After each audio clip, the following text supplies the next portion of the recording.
ओम शांति। साकार बांगला मुरली 29 नवेम्बर 2025।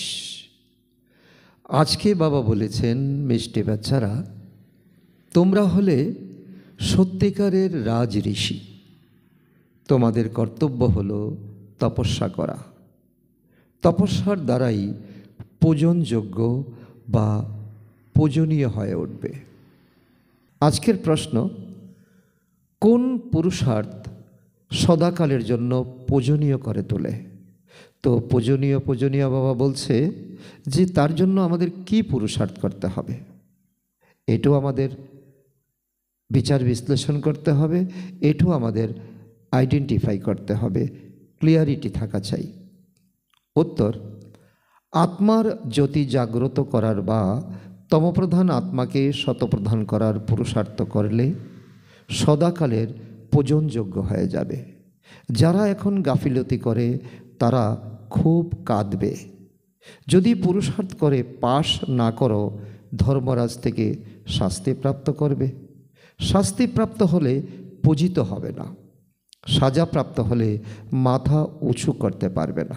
দৃষ্টি হারানিধি বাচ্চাদের প্রতি মাতা পিতা বাপদাদার স্মরণের স্নেহ সমন আর সুপ্রভাত।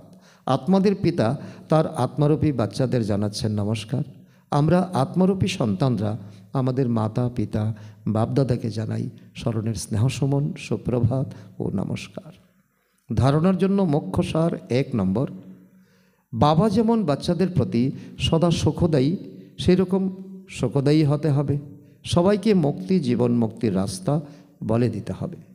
নাম্বার 2, দেহি অভিমানী হয়ে ওঠার তপস্যা করতে হবে। এই পুরনো ছিছি অর্থাৎ ঘৃণ্য দুনিয়ার থেকে অসীম জগতের বৈরাগী হতে হবে।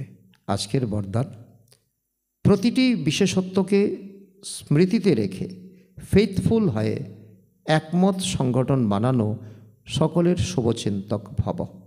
তার অর্থ, ড্রামা অনুসারে প্রত্যেকের মধ্যেই কোনো না কোনো বিশেষত্ব অবশ্যই আছে। এই বিশেষত্বগুলিকে কাজে লাগাও তথা অন্যদের বিশেষত্বগুলোকে দেখো।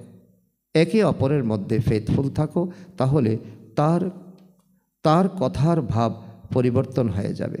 যখন প্রত্যেকের বিশেষত্বকে দেখবে তখন অনেক থাকা সত্ত্বেও এক দেখা যাবে, একমত সংগঠন হয়ে যাবে। যদি কেউ কারো নিন্দা করে তখন তাকে আগ্রহ দেখানোর পরিবর্তে যে শোনাচ্ছে তার রূপ পরিবর্তন করে দাও, তখন বলা হবে শুভচিন্তক। স্লোগান, শ্রেষ্ঠ সংকল্পের খাজানাই হলো শ্রেষ্ঠ প্রলব্ধ বা ব্রাহ্মণ জীবনের আধার। আজকের